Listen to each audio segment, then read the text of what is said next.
This is Chris Whalen, CPA, and welcome to another edition of the Street Level Business Podcast.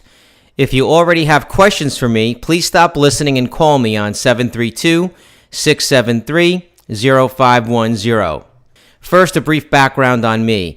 I prepared my first tax return in 1987, and I've been running my own CPA firm since 1992. We specialize in business and income tax matters for businesses and families and offer the full array of services you would expect from a full-service CPA firm. These podcasts do not take a political view, but seek to offer an unbiased interpretation of how global, national, and local events and legislation are impacting families and businesses at the street level. If you take a look at your screen, you will see my website and phone number, both great ways to reach me.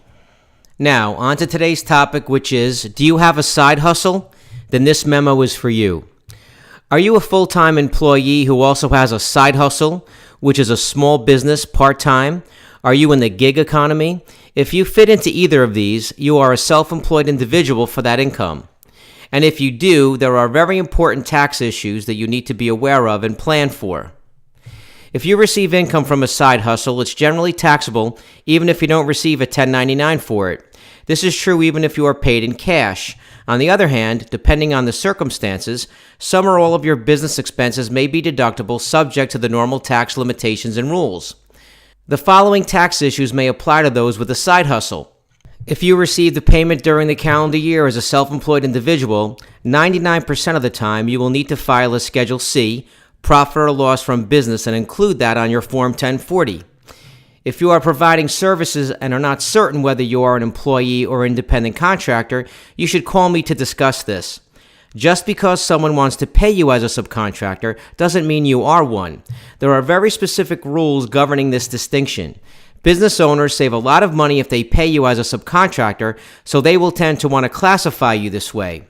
You may need to make estimated tax payments to pay tax on the income that isn't subject to withholding, such as your income from self-employment and rental activities.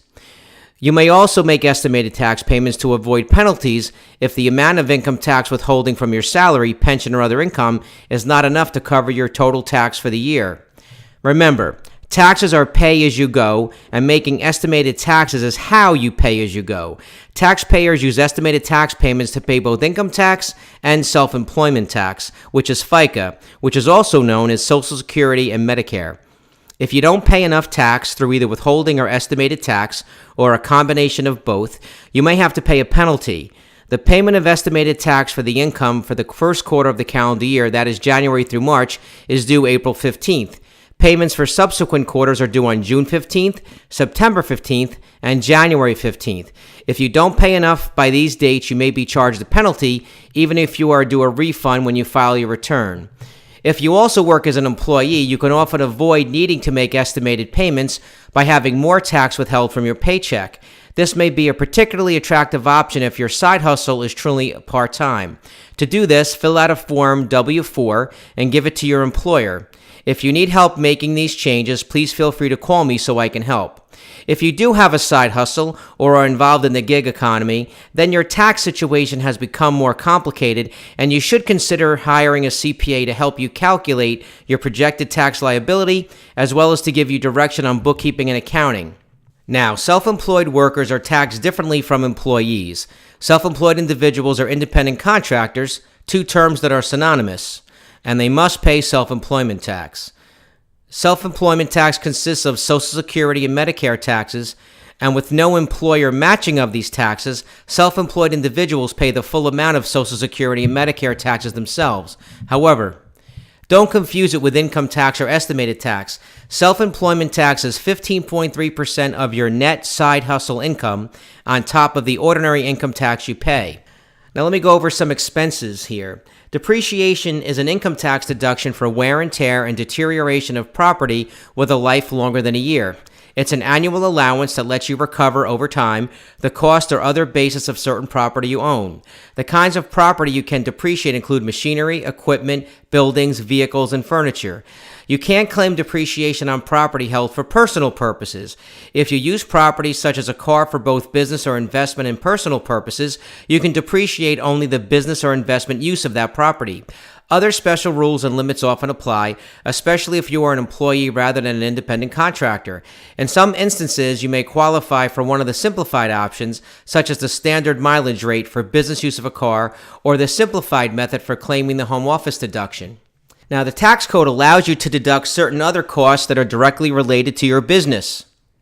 You can deduct the business part of supplies, cell phones, auto expenses, food and drinks for your customers, parking fees, tolls, taxes. It's important to keep good records. Choosing a record-keeping system suited to your business that clearly shows your income and expenses. The business you're in affects the type of record you need to keep for federal tax purposes. Your record-keeping system should include a summary of your business transactions. Your records must also show your gross income as well as your deductions and credits. Federal law sets statute of limitations that can affect how long you need to keep tax records.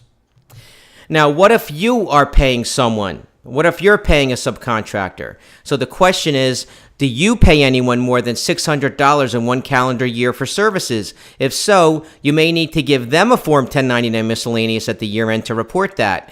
As you can see, even if it is part-time, a side hustle business can bring much complexity to your tax situation above and beyond that of being an employee.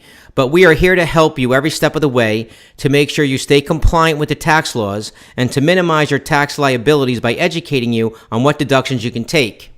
Well, this brings us to the end of this edition of the Street Level Business Podcast. Thanks for listening. I hope you found this podcast informative and impartial.